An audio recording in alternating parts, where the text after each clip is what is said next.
in 1854, and it is one amongst the three universities in India. As a sequel to the change in the name of city from Bombay to Mumbai, the name of university has been changed from University of Bombay to University of Mumbai. The university features four campuses, namely Thane campus, Kalina campus, Fort campus, and Ratnagiri campus. With immense pride, I say that this university is the first university in India to admit women to all degrees in 1883. The convocation hall where we are all seated today is part of the Victorian buildings and UNESCO World Heritage Site. It was built between the year 1869 and 1874. This building was designed by George Gilbert Scott, who incidentally never visited Bombay. This hall is also known as Kawasji Jahangir Convocation Hall after the Parsi philanthropist late Kawasji Jahangir Redwani, who funded the construction. It is an aspiration of every student of University of Mumbai to receive their convocation in this hall. We also have Rajabai Tower, the library building in this campus. Rajabai Tower on the Eco Center of Mumbai, which was added to the list of World Heritage Sites in 2008. With that bit of information, we begin with our technical session on securities and insolvency law, Australian case studies, and Indian experience. We have Corey Chambers and Advocate Shashank Vikram Singh, partner at J. Sagar Associates, to present an appraisal on this topic. This session will be chaired by Ms. Katrina Brenton.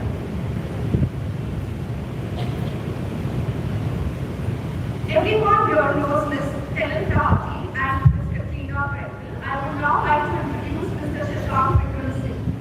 Mr. Shashank Vikram Singh is an alumni of Army Institute of Law, Mohali. He is a registered attorney with Bar Council of Maharashtra and Goa and a member of Elite Bombay Bar.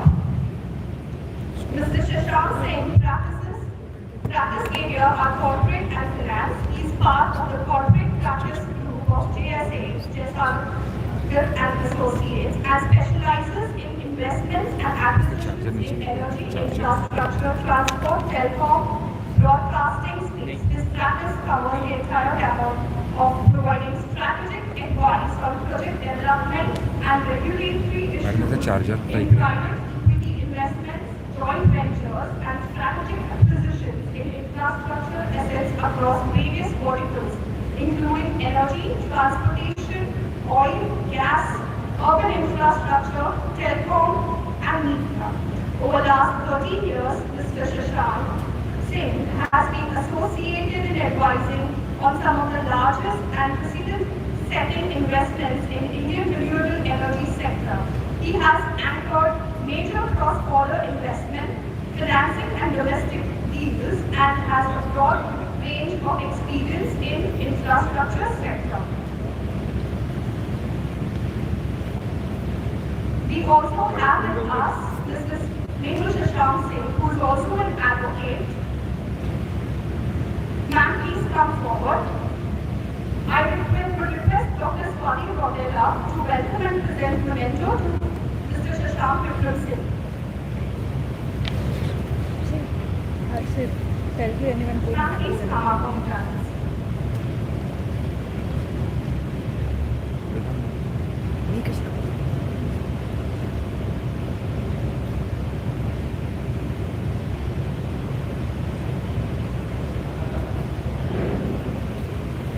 Can we have a huge round of applause, please?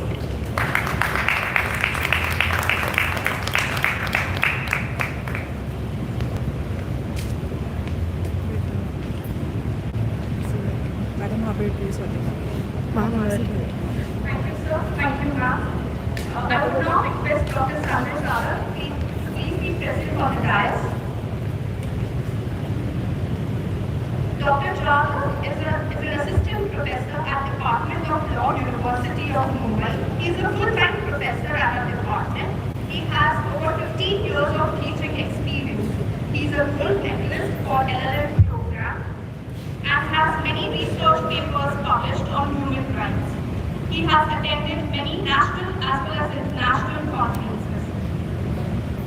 I would request Dr. Swati Rodella to felicitate Dr. Sajay Jala.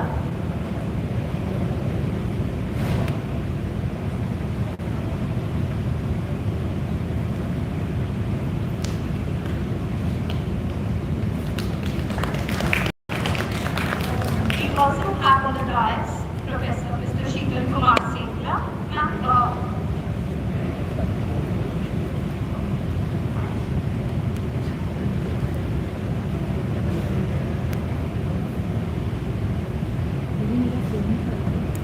I would request Dr. Sajay Jala to please felicitate Mr. Sheetal Kumar Sethia, our professor.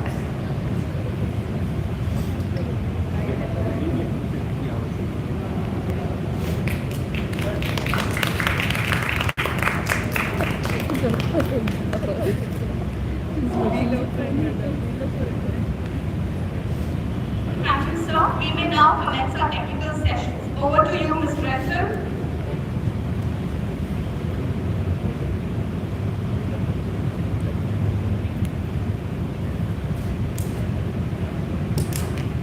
Thank you very much. I think we'll get straight into it, and I have the very great pleasure of introducing Ms. Tennille Closey, who's going to tell you about securities and insolvency law in Australia. Thank you. बहुत ज़्यादा ही सुन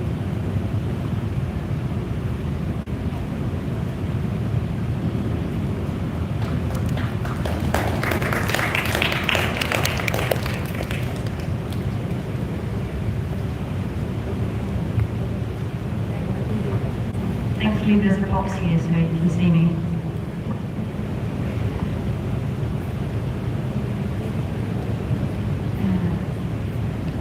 Just bear with me for 1 minute.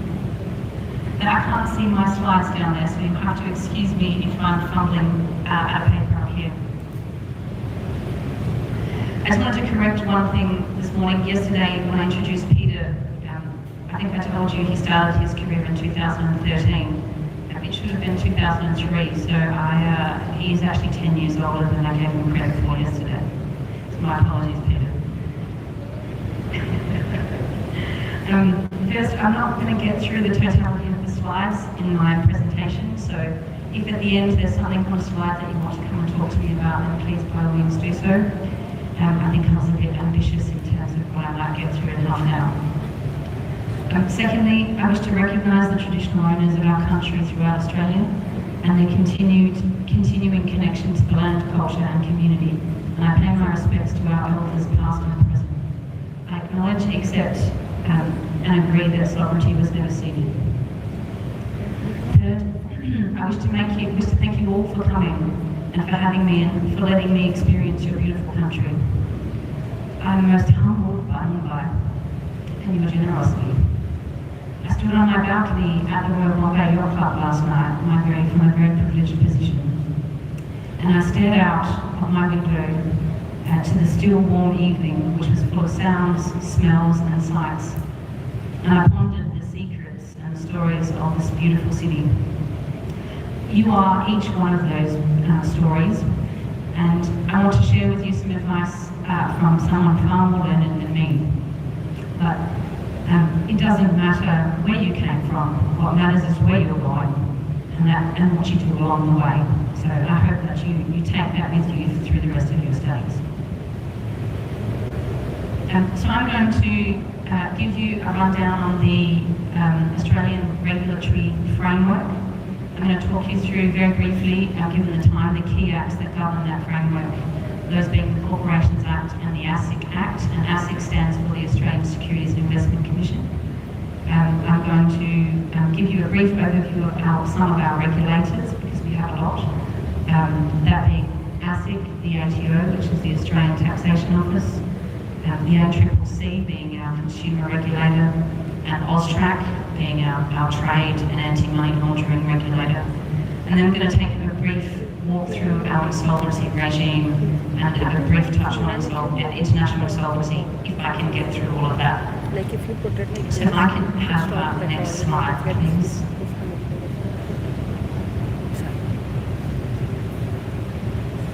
What I want to do to start with is to play you a very brief video. It's about 2.5 minutes. Australia's regulatory system is set in a framework of both Commonwealth and state, or Commonwealth, state and local. So we have a federal system, and the laws of the federal system are dictated by our constitution. We then have a state system, so each state has its own powers, and the Corporations Act is actually a state power, not a Commonwealth power. And then we have a local system of government that deals with more localised issues. So I'm just going to play a video from the Parliamentary Council in Australia that just explains that for you.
These three levels of lawmaking work together to govern Australia. Each level has different responsibilities and plays a vital role in keeping Australia running.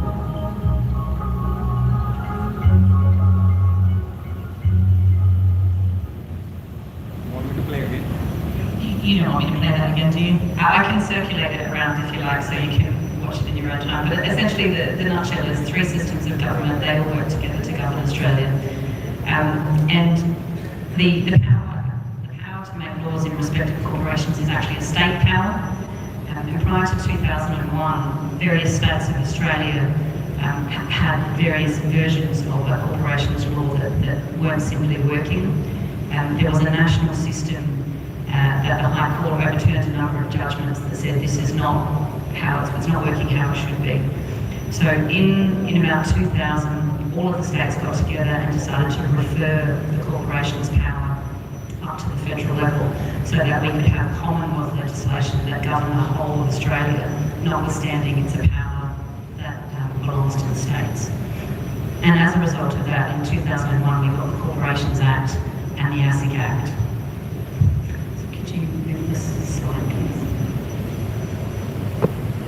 So the Corporations Act governs both Australia's company law and its financial markets law.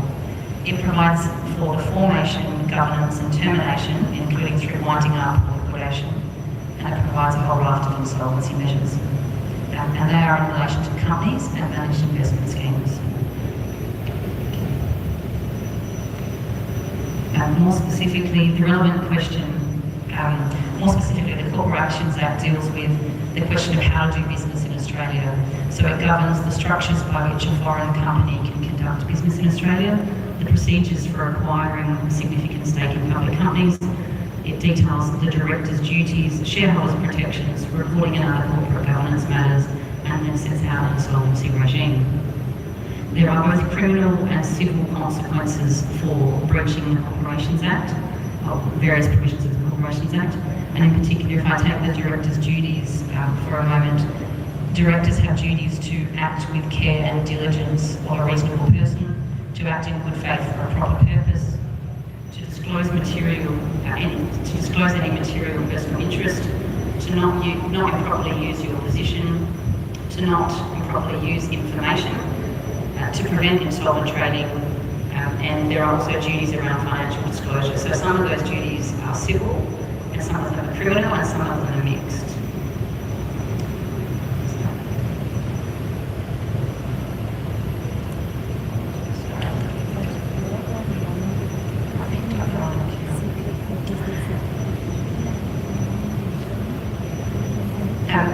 In terms of the financial markets purpose of the Corporations Act, the Corporations Act also includes laws in relation to takeovers, information about ownership of listed entities, continuous disclosure obligations, fundraising requirements, and financial services and markets, including the conduct of the financial services industry.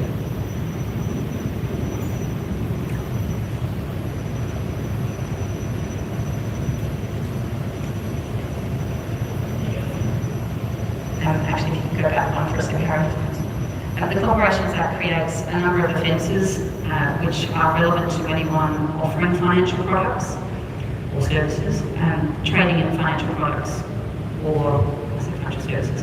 And those include prohibitions against insider trading, which includes the dealing or arranging for someone else to deal or provide price-sensitive, non-public information to a third party who could be expected to deal in that financial product. And I'll come to an example of that in a moment. They include offences for carrying out transactions which create an artificial trading price or maintaining the price at an artificial level, and for causing a false or misleading appearance of active trading of a financial product on a financial market, or a trading prices of financial financial products. I'll give an example of that again in a moment.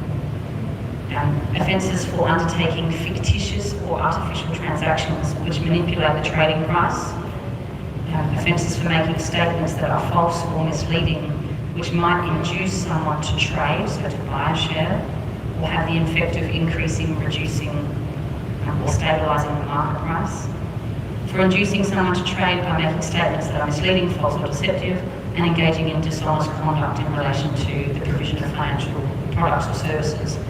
And there are both criminal and civil sanctions or penalties in respect of those breaches.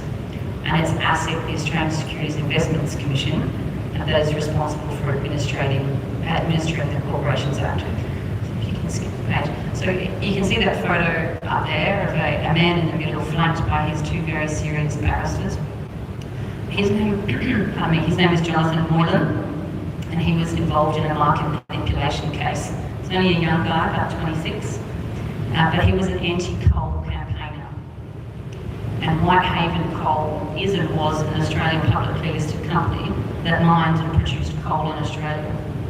The ANZ is one of Australia's largest banks and was the funder for Whitehaven Coal. Now, Mr. Moylan created and disseminated a public media release, purportedly from the ANZ Bank, announcing that ANZ Bank was withdrawing $1.26 billion of funding to Whitehaven Coal on one of its coal projects on the basis of ethical grounds. So you can imagine what that document did in the marketplace. It caused the share price of Whitehaven Coal to crash. The media went into a frenzy and whipped it into a state. Moylan sent that document via email to 306 people, including 295 journalists and 98 different media organisations. So you can imagine the hype that it caused. And some of those organisations published and distributed stories about ANZ's withdrawal of financing to Whitehaven Coal in some of Australia's more larger newspapers like the Australian Financial Review and the Australian Associated Press. So he included his own phone number on the release as the person putting forward the media statement, but under the name of a genuine ANZ Bank employee by the name of Toby Kent. And he told a number of journalists who actually rang the number that he was indeed Toby Kent and that this was a legitimate document. So there was a flurry of share trading that followed, and the stock of Whitehaven Coal plunged by 8.8%, before it was revealed to be a hoax. And that caused $314 million slump in the share market, value of Whitehaven Coal shares. So he pleaded guilty to one offence of contravening Section 1041E of the Corporations Act for disseminating false information to the market. And with that, he faced a maximum penalty of 10 years in jail and up to $765,000 fine, although so he could have been fined that pecuniary amount as well as going to jail. But fortunately for him, Justice Davies of the New South Wales Supreme Court thought that this was an unusual and unique case because most people charged with market manipulation are doing it for their personal benefit and personal financial gain. And he wasn't doing that. He was doing it to protest the use of coal and the production of coal in Australia. So he was looking to get support for his objection to ANZ's funding of mining products. The judge in that case rejected a claim that Moylan's solicitors had made, or his barristers had made, that the journalists were the ones to blame for the fall in the share price because they didn't care to check the facts properly, despite having called him and him guaranteeing it was genuine. And they ran a prosecution in a way that said it was a hypocritical prosecution of someone in those circumstances. He was sentenced to prison, but because of the level of premeditation that was involved, planning and premeditation that was involved. But he was immediately released on a 2-year bond, so even though he was ordered to go to jail, he never went to jail and paid $1,000 Australian dollar fine. The ASIC Act is the second piece of legislation that I wanted to talk to you about. It provides for the formation and operation of ASIC, so the Actual Investment Commission, which is our Commonwealth regulatory agency. It also includes conduct in relation to unconscionable conduct and protection provisions that apply to the financial sector generally. ASIC regulates financial services and consumer credit, corporations and authorised financial markets in Australia. It's an independent Australian government body created by the Australian Securities and Investment Act. It's responsible for administering and enforcing the Corporations Act, as well as other legislation such as the Insurance and Contracts Act and the National Consumer Protection Act. Its role under the ASIC Act is to maintain, facilitate and improve the performance of the financial system and the entities in it.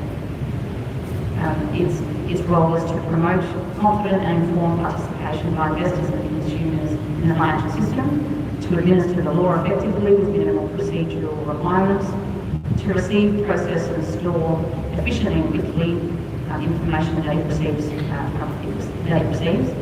and to make information about companies and other bodies publicly available as soon as practicable, and to take whatever action that it can take and that is necessary to give effect to both the ASIC Act and the Commonwealth Act and the other acts in which it regulates.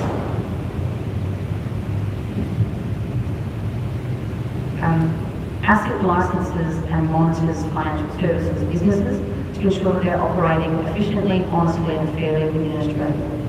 Those businesses typically deal in superannuation, managed funds, shares and company securities, derivatives and insurance products.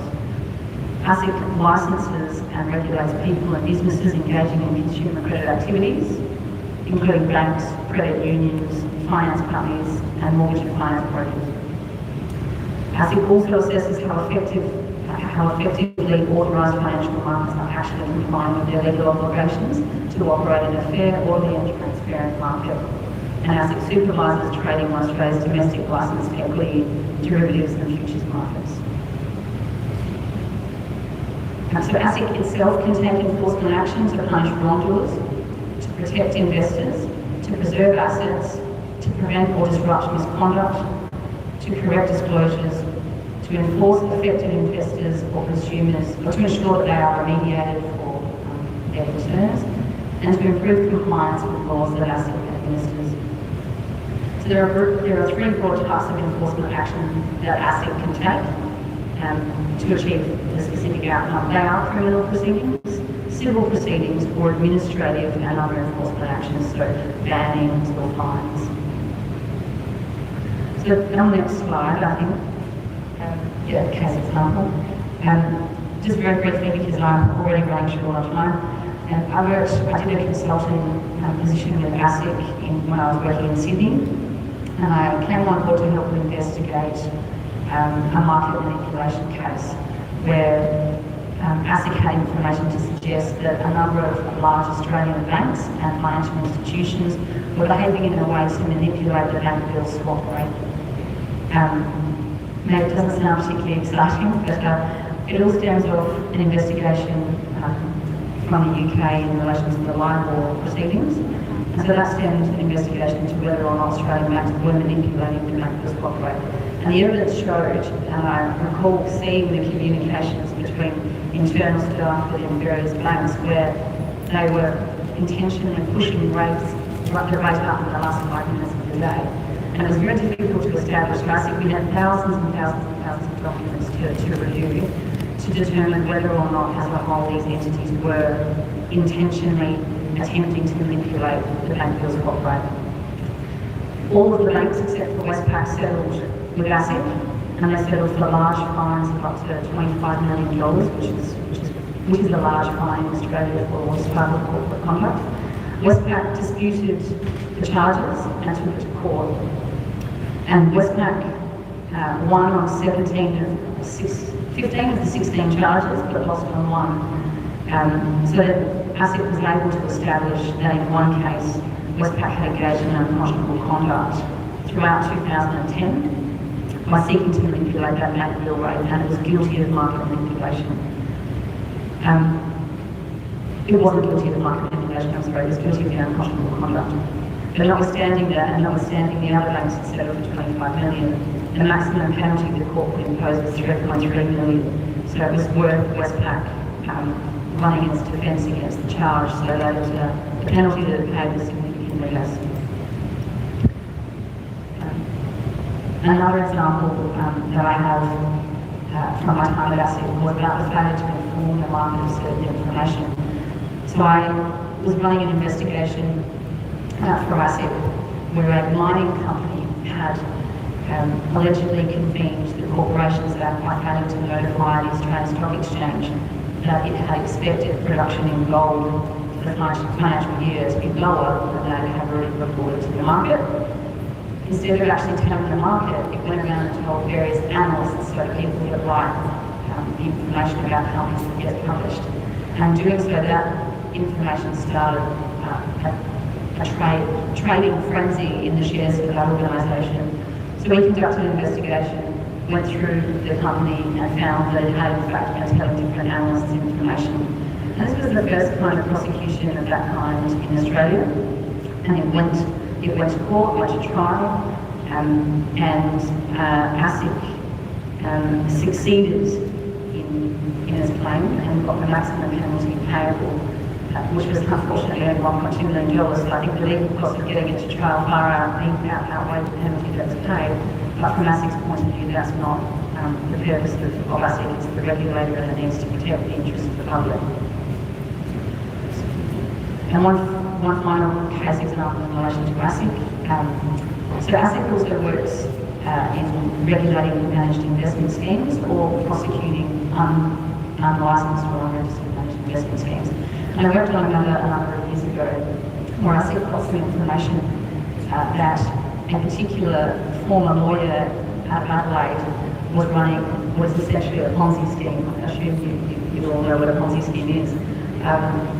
Running a Ponzi scheme where he had a lot of Italian mafia connections and outlaw motorcycle gang connections, and using the funds from those people purporting to invest in property, but never actually investing in the property. So using it to repay other people's loans, getting money into this, I think it was $300 million, $236 million that were churned through this Ponzi scheme basically.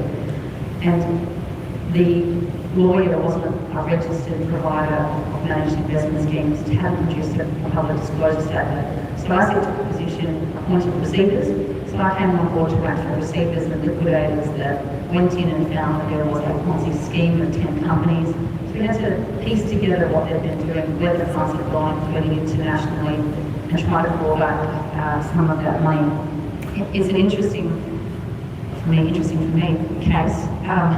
One of my colleagues attended a meeting, and I'll never forget him coming back. So they had to go to the meeting, and they were picked up at a secret location, driven in an unmarked vehicle to a meeting with some of the perpetrators of the manipulation. And it happened to be in Australia, I'm not sure how popular they are in India, but outlaw motorcycle gangs. And one of the sergeant of arms of one of the motorcycle gangs, so very serious, responsible for weapons, happened to be at this meeting. My colleagues walked in and there's a firearm sitting on the table. And that was the introduction to investigating this matter.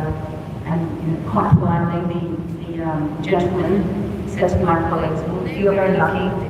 I believe you're here to do the right thing, otherwise the gun would be under the table while we were having this conversation. So quite fortunate they managed to avoid that discussion. I'm running low on time, so I am going to skip through to the next slide. Let's say other regulators. Yeah. So we have other regulators, as I said earlier, the Australian Taxation Office, the ACCC and AUSTRAC. You can move to the next slide if you like.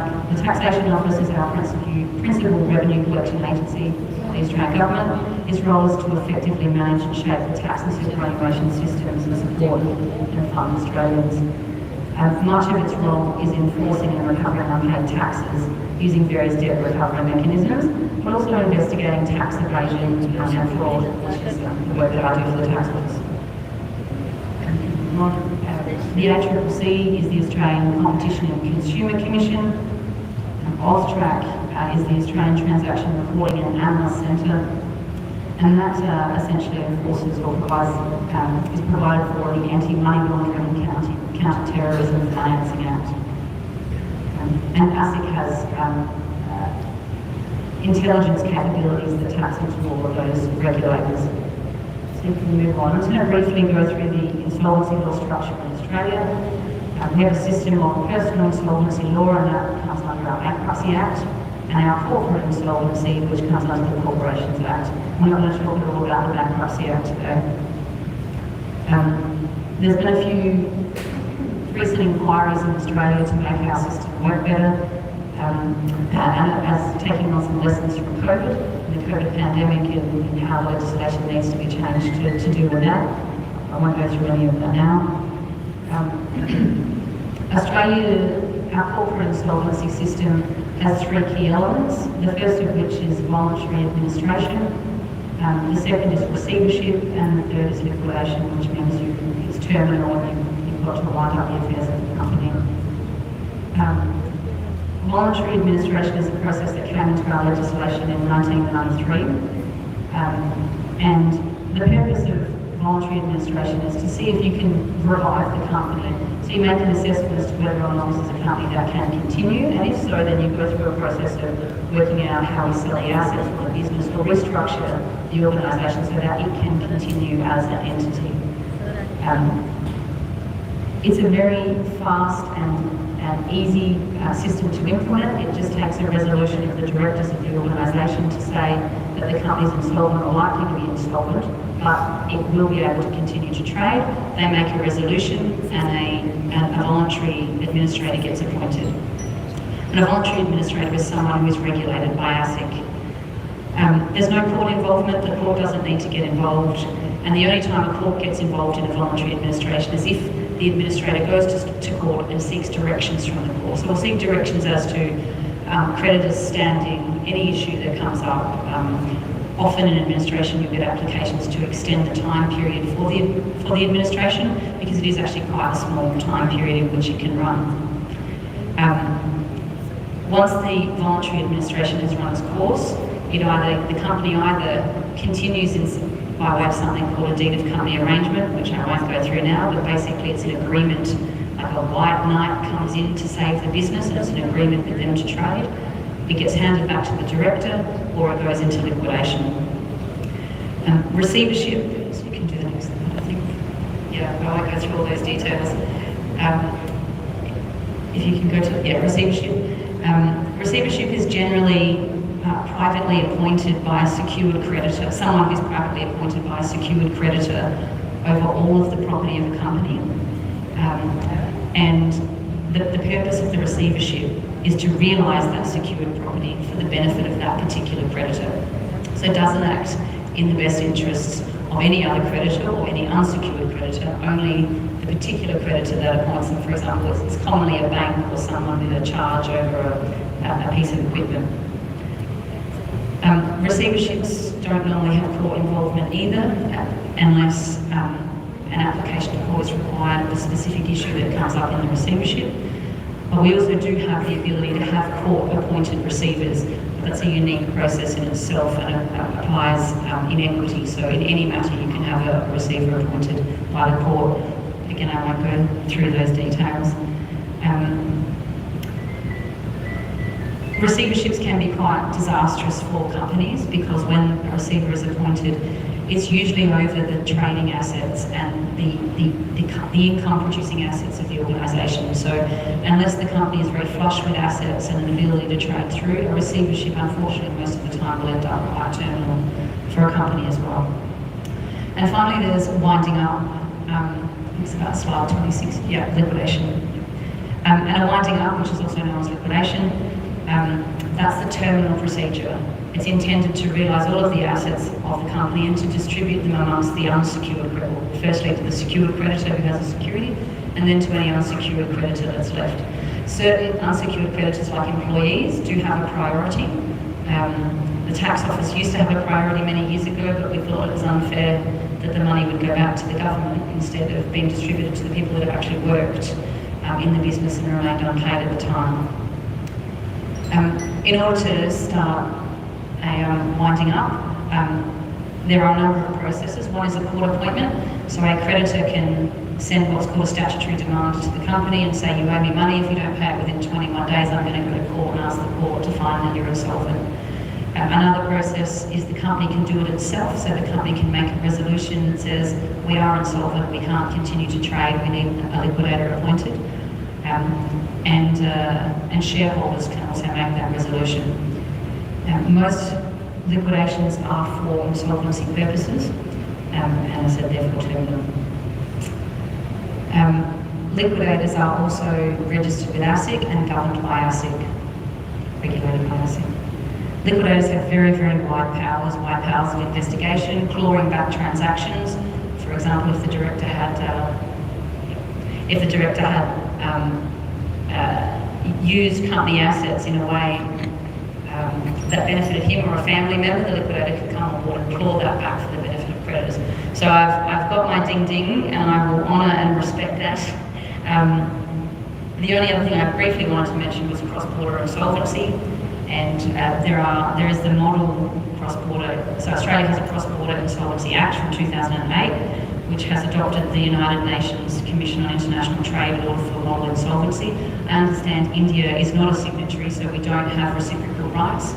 So if a company in India is a creditor of a company in Australia, you can't rely on the model law provisions to get you an interest in Australia, but I understand that there's talk and movement that it's something that India wants to do. But thank you for listening to me, and I will pass it on.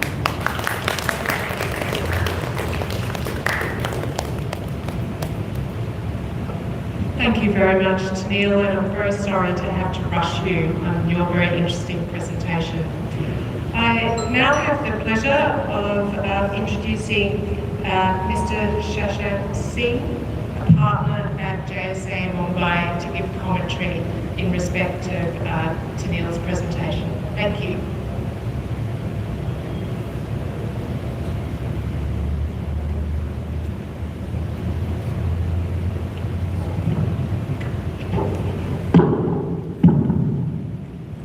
Good afternoon, everyone. I hope you can hear me. All right. Wonderful to be invited here. At the very outset, I would like to thank all the members of the Department of Law's faculty of Mumbai University for extending this invitation to speak to such august counterparts who have definitely put their heart and soul into this session today.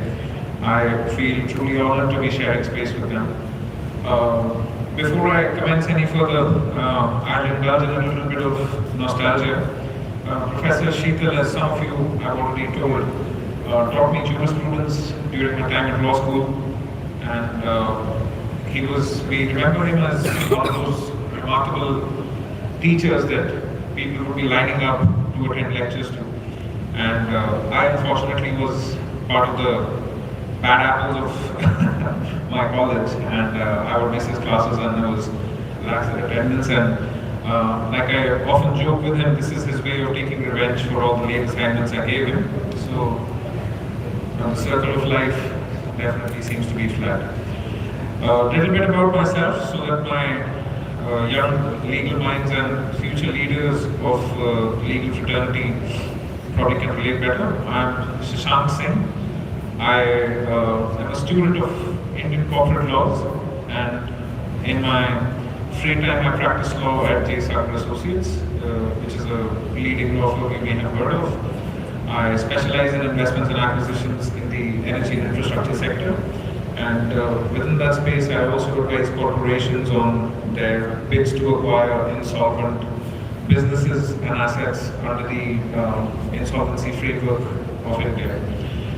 The mandate given to me by the Department of Laws today is to cover within my session a commentary on the insolvency framework of India and as well as securities law. So at the very outset, I feel these are subjects which we shouldn't pack into one session, but at the same point of time I'm going to touch upon some aspects which you might find very helpful during your internships or during your practical experiences while you are still studying at law school.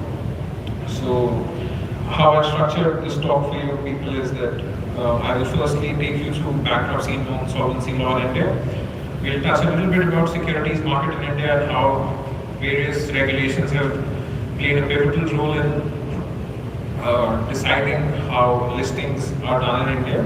And I will share with you some live examples from my practice where I have seen these legislations and this framework coming into play.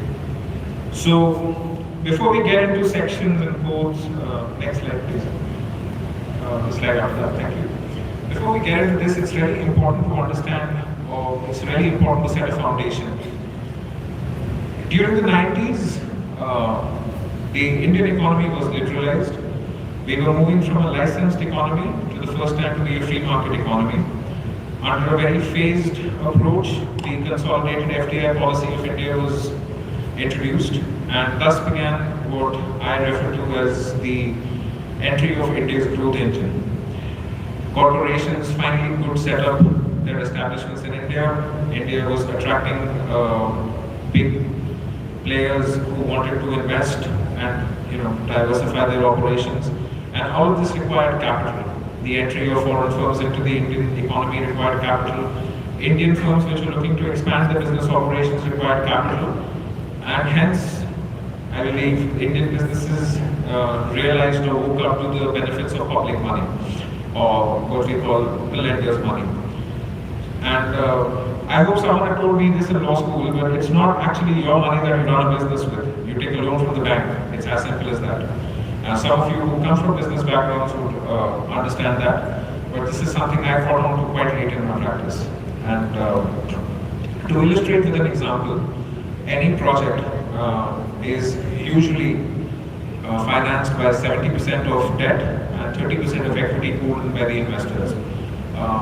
Some of you may understand that. If not, you can look it up. You'll understand that better. With the influx of foreign corporations and local players also making a run for various industrial expansions, the exposure of banks, of course, deepened. Let's rewind to what the scenario was like in 2010. 2010 also happens to be the time when I started my practice. A lot of banks had started noticing the accumulation of non-performing assets on their books. And a precursor to this, India's legal framework for stressed non-performing assets was governed by the debts due to bank recovery of debts due to Banks and Financial Institutions Act of 1993. And for the first time, India saw the establishment of the debt recovery tribunals. Some of you may have heard of the DRTs as well. This is where dreams went to die, and you would have applications filed for recovery of debt, and lenders usually just doing it as a token of getting some kind of relief for banks for loans which had gone bad. In 2008, the need was felt for a more robust legislation, and we saw the SARFAESI Act. Some of you who may have interned in banking and finance teams, or may have interned in banks, may have heard of the Securitization and Reconstruction of Financial Assets Act of 2008.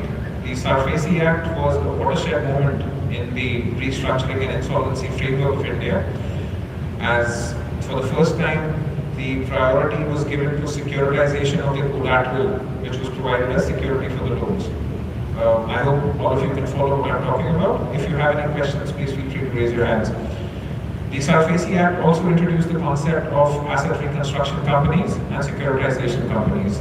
And this was quite well thought through, in my view. The asset reconstruction companies were dedicated companies which would acquire bad loans or acquire stressed assets with the aim to revive the business as a going concern. However, like I mentioned, the misuse of money lent by banks and financial institutions, or rather the viability of businesses, kept taking a steep downward spiral as we progressed into the 2010s. Banks, including the Reserve Bank of India, noticed the accumulation of non-performing assets on their books. There were multiple repayment defaults which were happening on loans which had been taken. And the RBI finally felt that there needs to be something beyond the SARFAESI Act or the entire court process. If you spoke to a lender way back in the early 2000s about what were the means that they would recover their debts, they were frankly clueless. To a point where the RBI had to step in 2010 and 2011, around that time they came up with something known as the Corporate Debt Restructuring Scheme. Some of you may have heard of the CDR scheme, but in my views, the CDR was actually the precursor to the Insolvency and Bankruptcy Code in 2016 that we are living in, or the world that we are living in right now. So the Corporate Debt Restructuring Scheme, when it was introduced, it basically allowed means of refinancing existing loans. So banks and financial institutions were finally given the flexibility to enter into negotiations with their borrowers and repackage the terms of the lending, the interest rates, the resets, because they realized that, look, we have an asset, it's not generating revenue right now, but we still need to get repaid. How do we get repaid? We get repaid by probably revising the rate of interest, giving them a revised moratorium period, a revised repayment schedule. And the idea was to ease the stress on the balance sheet of the banks which were showing non-performing assets. And stay with me, because I'm leading this up to something. The Corporate Debt Restructuring Scheme, unfortunately, while helped banks, especially government banks and scheduled national banks, to reflect the lesser non-performing assets on their balance sheets. However, the problems were much deeper. The borrowers continued to fail in payment of their debts, and the interest rates, despite being revised, did not offer much relief to the lenders.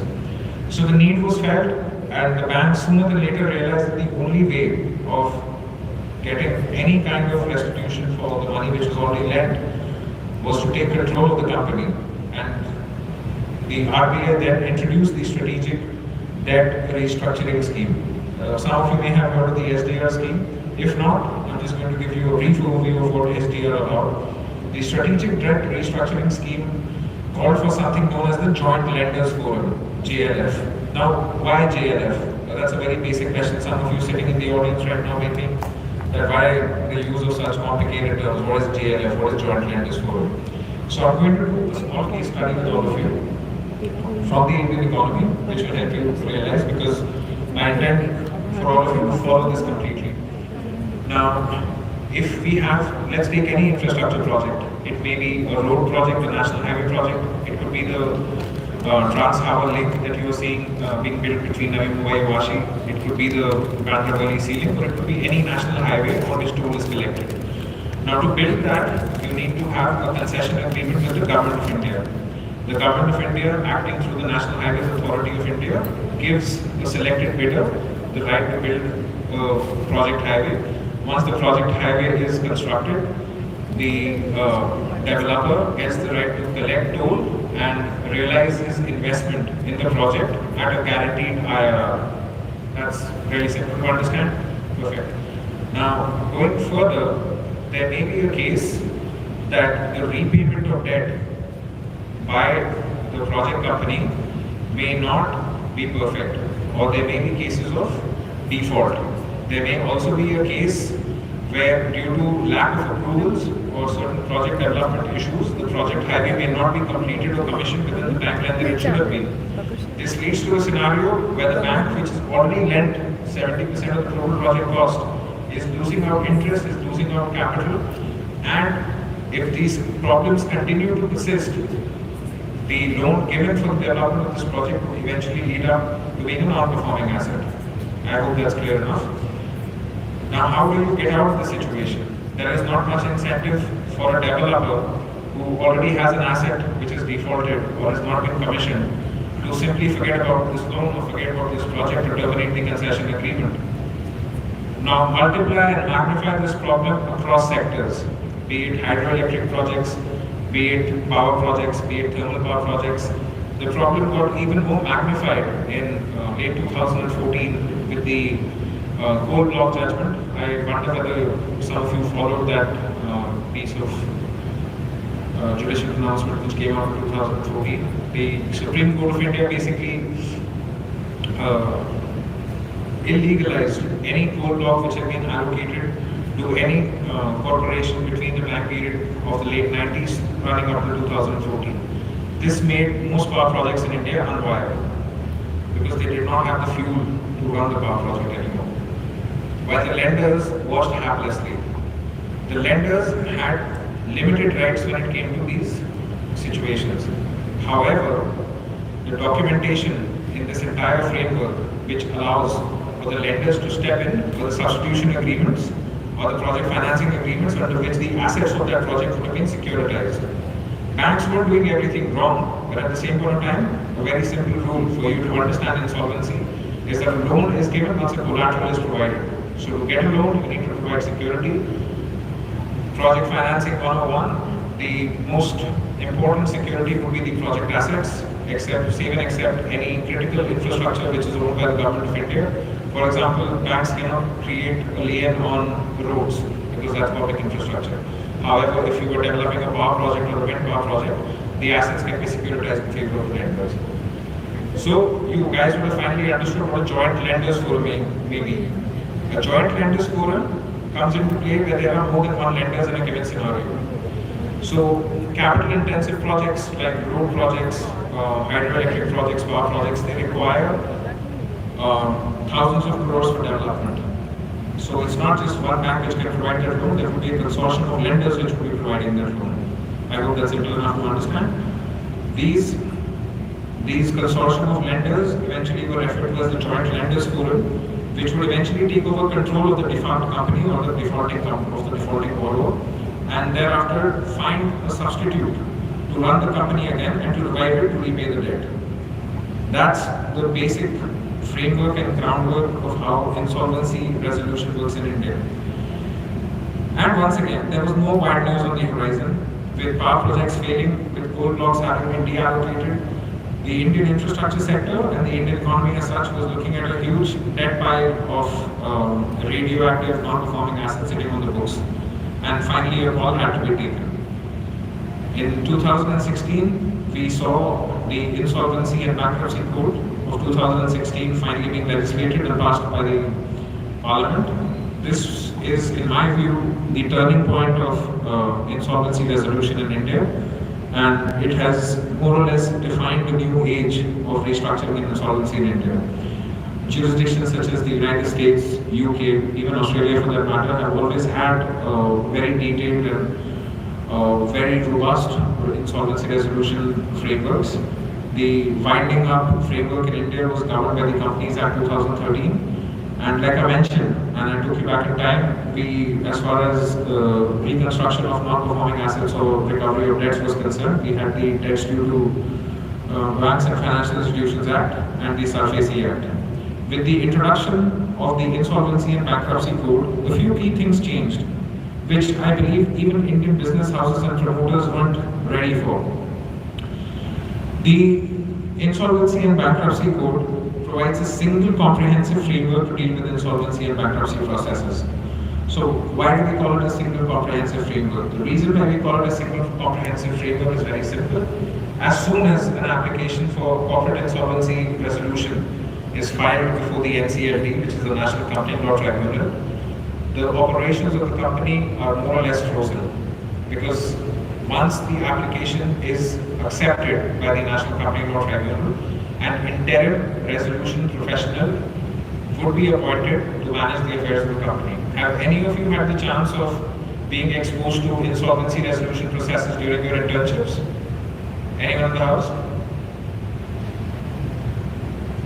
You have. Perfect. So the code, the Insolvency and Bankruptcy Code, I'll be referring into it at multiple occasions during the course of my talk now as the code. The code finally set out a framework which provided the guiding map as to how banks were now going to get money back in very simple terms. So all proceedings under the NCA, all proceedings are adjudicated by the National Company Law Tribunal. During the time of the Companies Act 1956, if some of you have had the chance to look at it, you would notice that it mentioned at multiple occasions to the Company Law Board or the Company Law Tribunals, which were constituted till the time the Act was finally phased out. And it was only when the Companies Act of 2013 came in, it referred to a National Company Law Tribunal. And once the Insolvency and Bankruptcy Code was legislated, the need was felt, of course, to now legitimize and to have a robust framework around the National Company Law Tribunal. How the National Company Law Tribunal operates is that any application which is filed or once an insolvency process is initiated before the National Company Law Tribunal, any appeal to any order passed by the NCLT only lies before the NCLAT, which is the National Company Law Appellate Tribunal. No other court in India, except for the Supreme Court of India, may pass any order or pass any relief with respect to any corporate insolvency resolution process which is initiated under the Insolvency and Bankruptcy Code. So lenders finally had a clear path to securitization and recovery of their debts. They didn't have to go to multiple jurisdictions, they didn't have to go to multiple high courts or district courts and decide what the pecuniary amount of their recovery was, to decide whether we should file this before the debt recovery tribunal, whether we should go to the high court. And finally we had some clarity on what would be the adjudicating authority in these cases. Now, what is the threshold for initiating the corporate insolvency resolution process?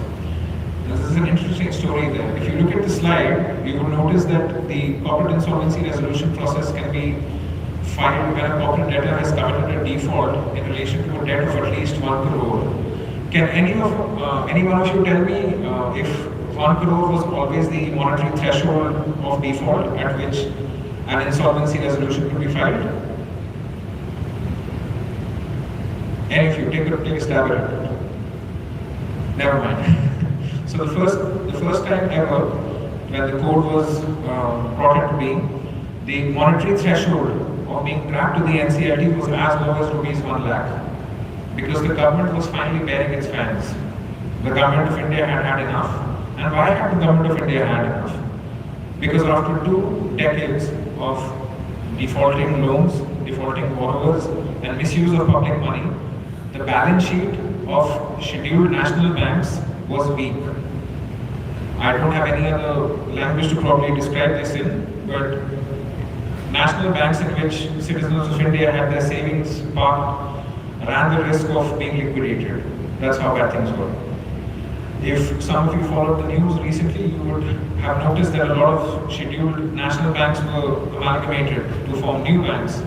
This was done, amongst other reasons, to consolidate the balance sheet of these banks and to create a new entity which had a stronger balance sheet and could survive instead of being liquidated and becoming unprofitable. I didn't expect you to meet the timeline that quickly. I'm just getting warmed up. But anyhow, moving on now, I think I've set enough of a groundwork for you guys. I'm going to spend the next 5 minutes just walking you through the insolvency process in India. We've already covered slide 1. If we could go to the next slide, please. I've covered slide number 2 as well. I've covered slide number 6, which speaks about. So these are the main. If you look at the slide over here, the insolvency resolution process. This is basically the nuts and bolts of what you need to know if you're starting a practice in insolvency. There is the types of creditors within the insolvency bankruptcy code are divided amongst 2 classes: financial creditors and operational creditors. A financial creditor, as simply put in the act, is someone who is owed a debt, a financial debt, whereas an operational creditor would be in the nature of a trade. It's in the nature of a trade receivable.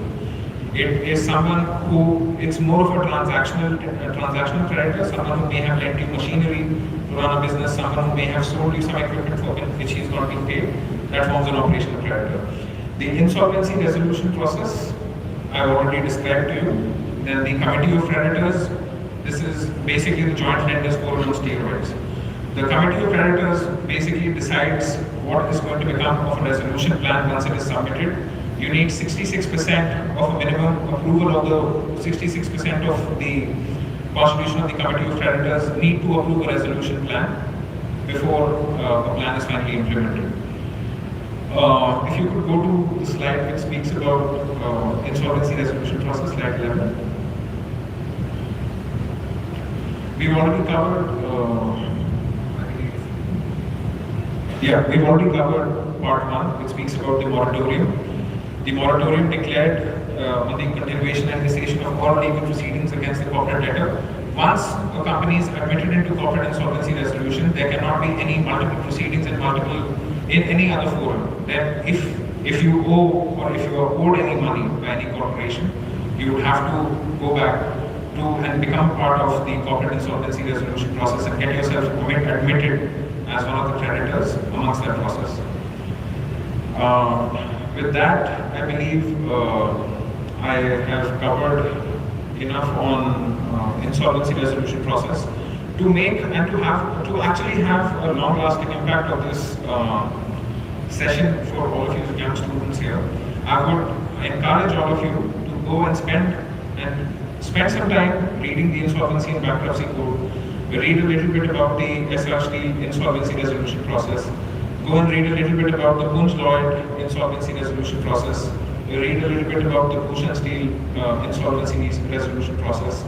And believe me, if you go through these, you would know as much as a third-year associate sitting in some law firm, because I'm sure even they have not read these case laws. But if you really want to get a head start into insolvency laws, have a crack at it. I remain available for any of your questions. Sheetal sir will be providing you my email address. This is really very little time for me to describe everything or discuss with you all everything which I wish to about insolvency resolution processes. And I don't want to take any more oxygen in the room. And with that, I'll call my session to a close. Thank you very much.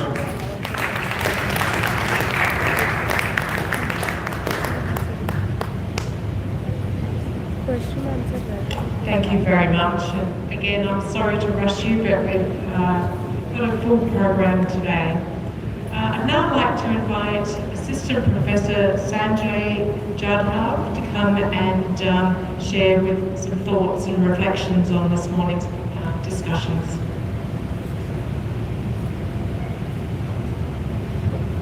Thank you, ma'am. Sorry for trespassing this session. I always take the opportunity, and I'm thankful to the head of the department, Dr. Swati ma'am, for giving me an opportunity to chair this session. Really, it was a wonderful session. Timu ma'am has nicely covered corporate law, corporate finance in Australia. She nicely narrated various provisions. Mr. Shashank Singh, I was listening his speech very acutely. He we have also nicely covered various provisions operating in the field of banking law and insurance law. To narrate a few, how debt recovery tribunal, debt recovery appellate tribunal are playing an important role in ensuring good banking governance in India.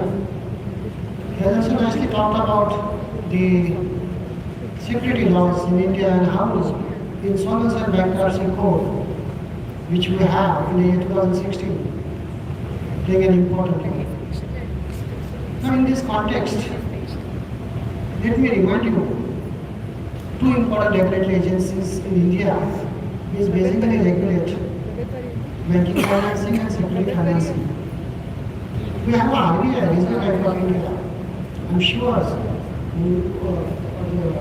Australian trend must be knowing, and they must be having these regulatory agencies in Australia as well to regulate the banking finance. So we have an administrative agency like RBI, and we have yet another regulatory agency like SEBI, Security Exchange and Board of India, which regulates security finance.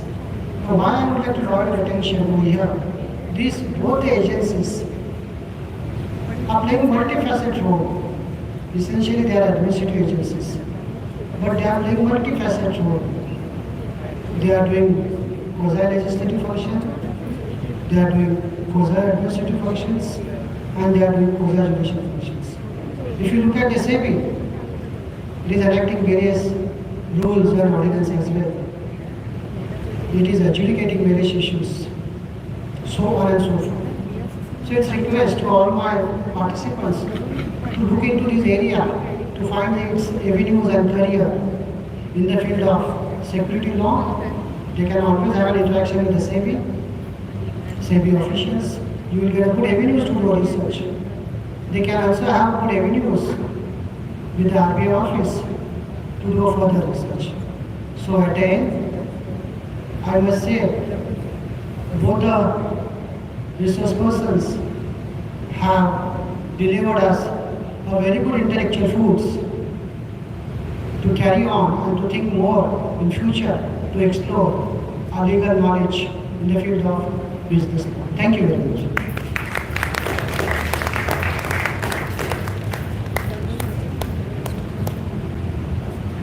Thank you, Professor John Hart.